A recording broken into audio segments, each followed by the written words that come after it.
Պարոն Սահակյան, մենք վերջին օրերին եւ ընդհանրապես ականատես ենք լինում, թե ինչպես եք դուք կանոնակարգի վրա հղում անելով ընդդիմադիր падգամավորների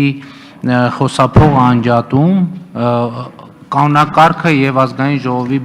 կանոն աշխատանքը պահպանելու պատճառաբանությամբ հիմա ես ձեզ ուզում եմ մեջբերել Հայաստանի Հանրապետության ազգային ժողովի կանոնակարգ օրենքի 84-րդ հոդվածի երկրորդ մասը, որտեղ ասվում է. Բյուջեի մասին օրենքի նախագծի քննարկումը վերսկսելուց հետո վարչապետը կամ ֆինանսական բնագավառի լիազորված մարմնի ղեկավարը մինչև 1 ժամ տևողությամբ ելույթում ներկայացնում է նախագծի վերջնական տարբերակը եւ ամփոփաթերթիկում ներկայացված առաջարկությունների։ Հիմա Հայաստանի Հանրապետության օրենսդրության մեջ կետ չկա, որից ենթադրվեր, որ մենք պետք է այսօր լսենք պարոն Պավել Սաֆարյանին, սա ել եմ ասում ոչ մի անձնական խնդիր չի, այլ կանոնակարգի պահանջ, ինչու չի զեկուցում վարչապետը կամ ֆինանսների նախարարը, եւ երկրորդ հարցը կապված է բյուջեի նախագծի հետ, այս դահլիճում հնչեց շեշտադրում սնունդ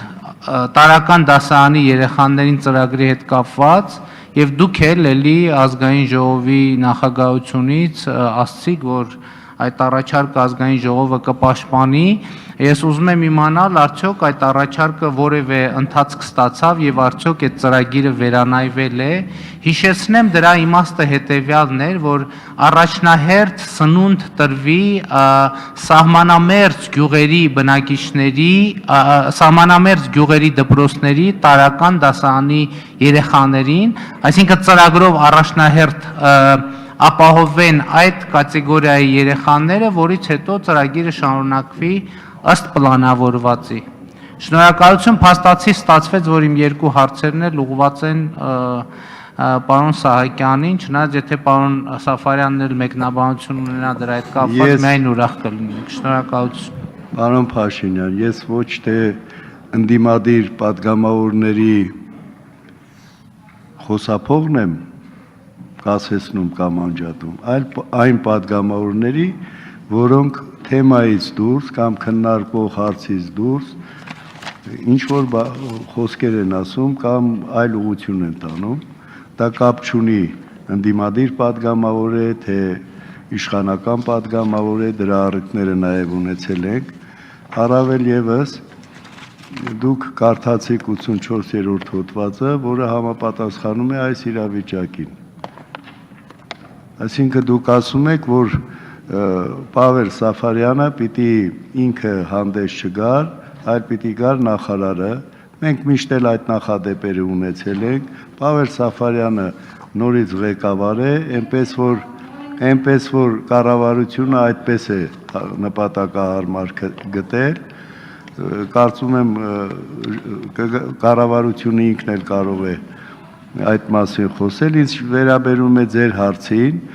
բնականաբար նույնիսկ եթե բյուջեում ներառված չլինի, եւ չեմ էլ կարծում, որ պարտադիր բյուջեում պիտի ներառվի, այլ միջոցներով, այլ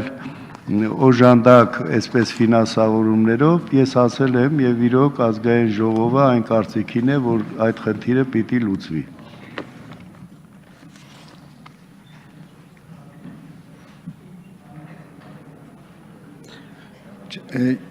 Կարծում եմ բավարար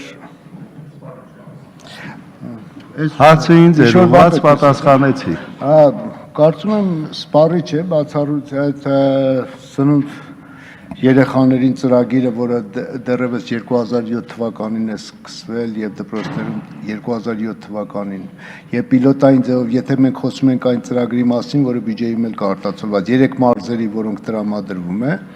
այդ ծրագիրը իհարկե շատ ավելի հեշտ կլներ, ձեր առաջարկությունը շատ տեղին է եւ պատահական չէր, որ ազգային ժողովն էլ էր պաշտպանում այդ ծրագիրը, տեղին կլներ, եթե հնարավորություններ ունենայինք վերապաշտպան միջոցով սահմանամերձ շրջանների հարցը լուծեինք, սակայն քանի որ այդ ինստիտուցիոնալ ուրեմն կառուցվածքները ստեղծվել են բավականին երկար ժամանակ, միակ տարբերակը խնդրի լուծման, որը նորից ուզում եմ կրկնել, որ կարևոր հարց է, պարոն Փաշինյան, այդ հարցի լուծման տարբերակը միայն լրացուցիչ ռեսուրսներ գտնելու մեջ է եւ կարծում եմ, որ մենք տարվա ընթացքում կանդրադառնանք այդ հարցին, այդ թվում նաեւ մեր միջազգային դոնոր կազմակերպությունների, որոնք այդ ծրագիրը համատեղ ենք միասին սկսել։ Ինչ վերաբերվում է ելույթ ունենալուն,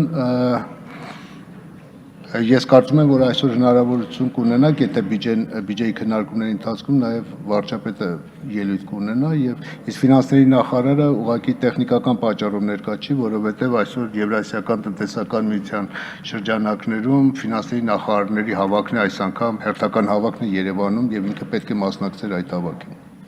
Շնորհակալություն։ Պարոն Փաշինյանը ցանկանում է արձագանքել, խնդրեմ։ Պարոն Սահակյան, ուզում եմ ձեր ուշադրությունը հրավիրել այն փաստի վրա, որ երեք երբ որ կրթության եւ գիտության նախարար Արմեն Աշոտյանը արձագանքում էր Զարուհի Փոստանջյանի այն ելույթին, որի ընթացքում դուք խոսափողը անջատել էիք եւ թույլ չեք տվել այդ ելույթը ունենա, նա ելույթում բարձրացված թեմաներին արձագանքում էր, որը ոչ մի կապ չուներ քննարկվող օրենքի նախագծի հետ,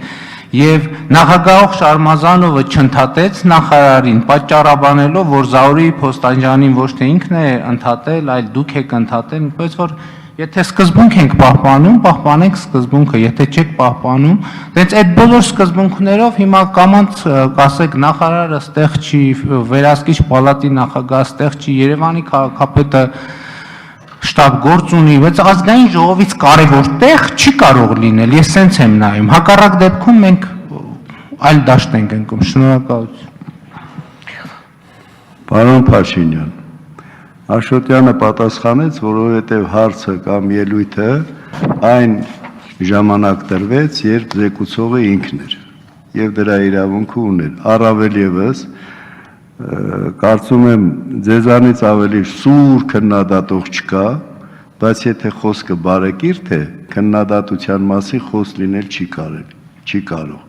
Այնպես որ ես չեմ կարծում ինչ որ մի բան է եղել, դուք էլ հետամուտ եք լինում դրան։ Ցանկացած բարեկիրթ խոսք, ինչպիսի քննադատություն ուզում է լինի, բնականաբար մեր հասարակության եւ ազգային ժողովի համար ընդունելի է։